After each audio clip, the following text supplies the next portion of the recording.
Bonjour à toutes et à tous. Ce samedi 20 décembre 2025 à 2h43 du matin exactement aura lieu la prochaine nouvelle lune. Comme d'habitude, lors d'une nouvelle lune, la lune et le soleil se trouvent dans le même signe. Pour cette nouvelle lune, la lune et le soleil se trouveront exactement au degré 28 du magnifique signe du Sagittaire. Ce sont donc toutes les qualités, toutes les caractéristiques de ce signe de feu qui seront mises à l'honneur pour cette nouvelle lune. Alors, une nouvelle lune, c'est le début d'un nouveau cycle.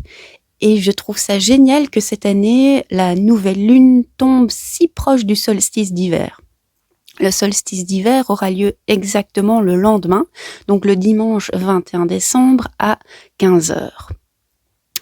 Donc un petit peu plus de 24 heures séparent ces deux événements qui marquent tous les deux le début d'un nouveau cycle, que ce soit un cycle lunaire d'un mois ou un cycle solaire d'un an.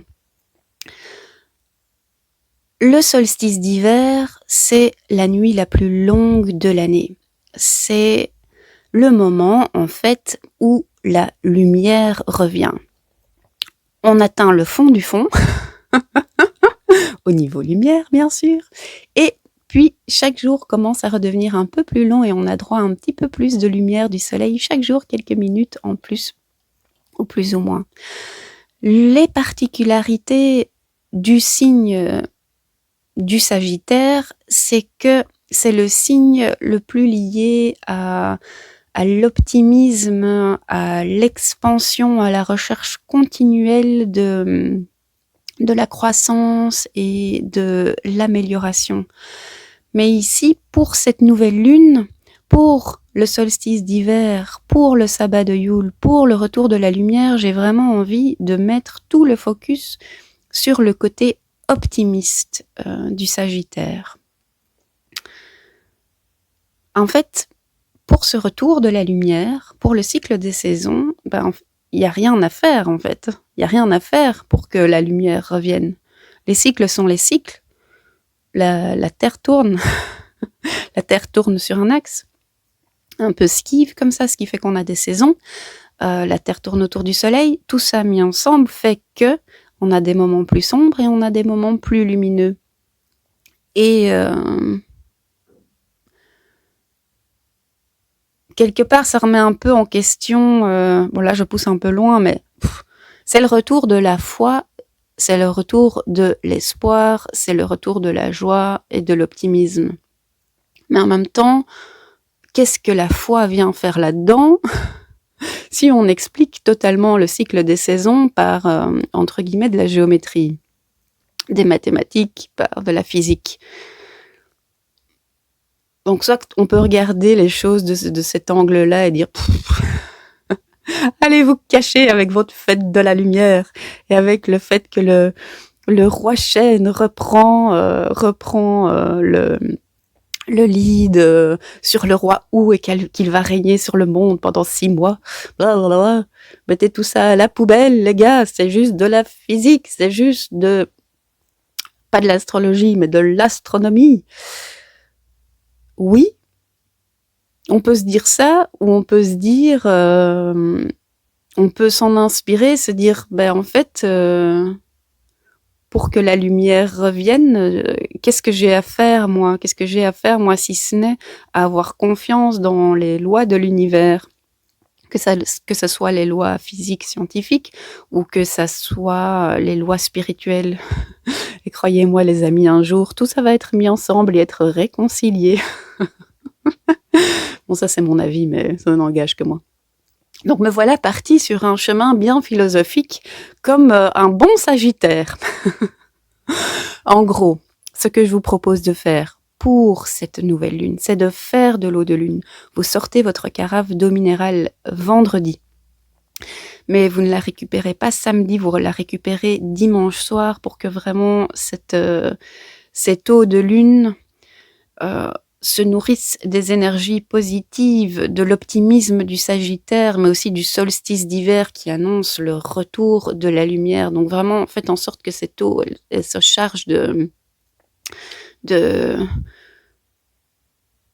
tout ce qu'il y a de mieux, en fait. Mais c'est surtout particulièrement le retour de l'espoir et de la foi. Moi, j'aime bien l'expression en anglais faith, trust and pixie dust. Je pense que ça vient de Disney. Peu importe d'où ça vient, j'aime bien ces trois trucs-là mis ensemble. Si vous voulez écrire ces mots-là sur votre carafe d'eau de lune, allez-y. Hein. Faith, trust and pixie dust.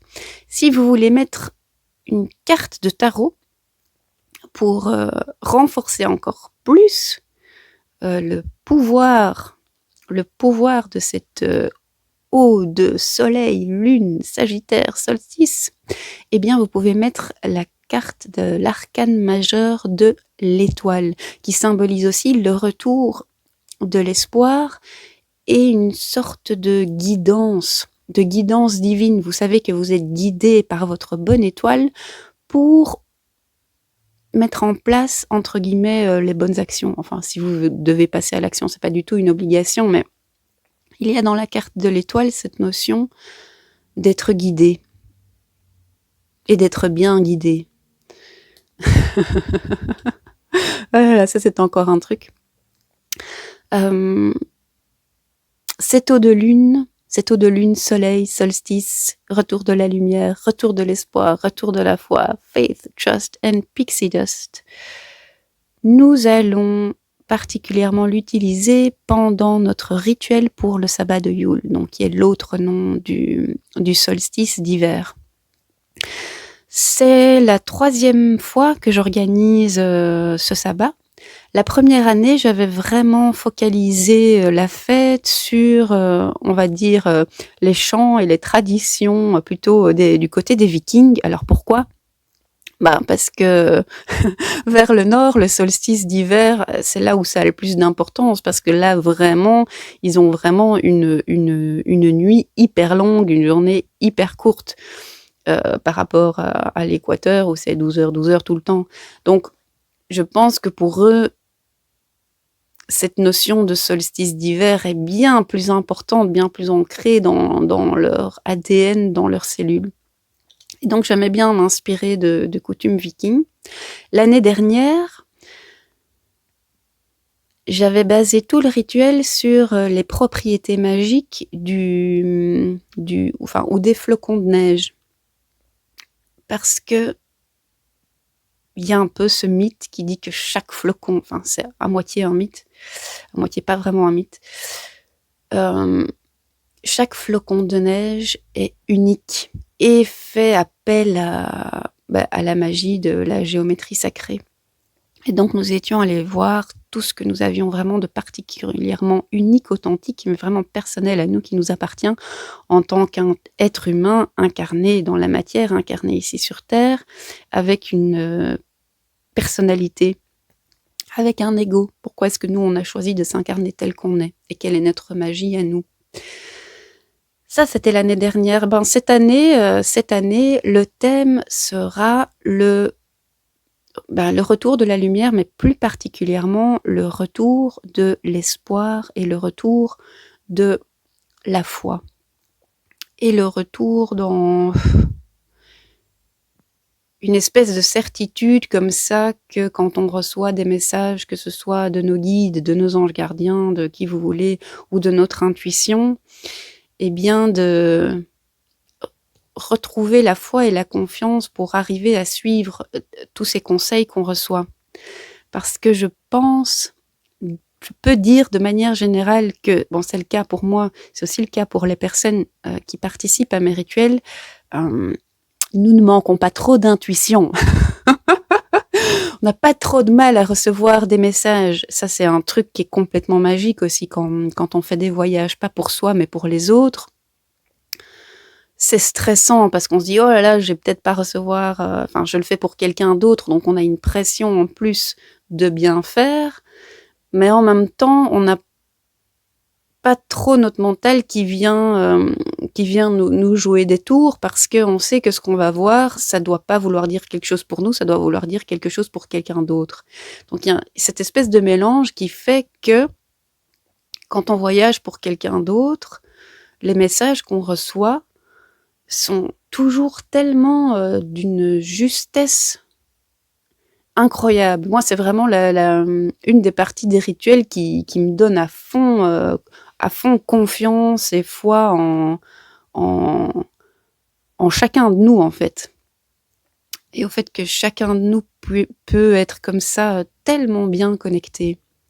Et donc là-dessus, je n'ai pas trop de, je n'ai pas trop, je n'ai pas trop, j'ai même carrément, j'ai pas de doute sur notre capacité à nous connecter et à recevoir des messages. Là où c'est parfois plus difficile, c'est d'avoir confiance en le fait que ces messages sont vrais et que c'est une bonne idée de les suivre. Et donc, cette espèce de confiance dans la guidance divine, de la lumière, comme la carte de l'étoile du tarot, c'est vraiment là-dessus que j'ai envie de baser tout le rituel. Enfin, toutes les questions et tout ça, ça va tourner autour de ça. Si vous ne participez pas au rituel, mais faites quand même de l'eau de lune, avec cette idée que cette eau de lune va vous aider à retrouver la joie, l'optimisme, mais aussi la confiance dans les messages que vous recevez, que ce soit de manière directe ou indirecte, de votre intuition ou de vos guides intérieurs ou extérieurs. C'est mon souhait pour cette nouvelle lune que je vous souhaite excellente et je vous dis à tout bientôt.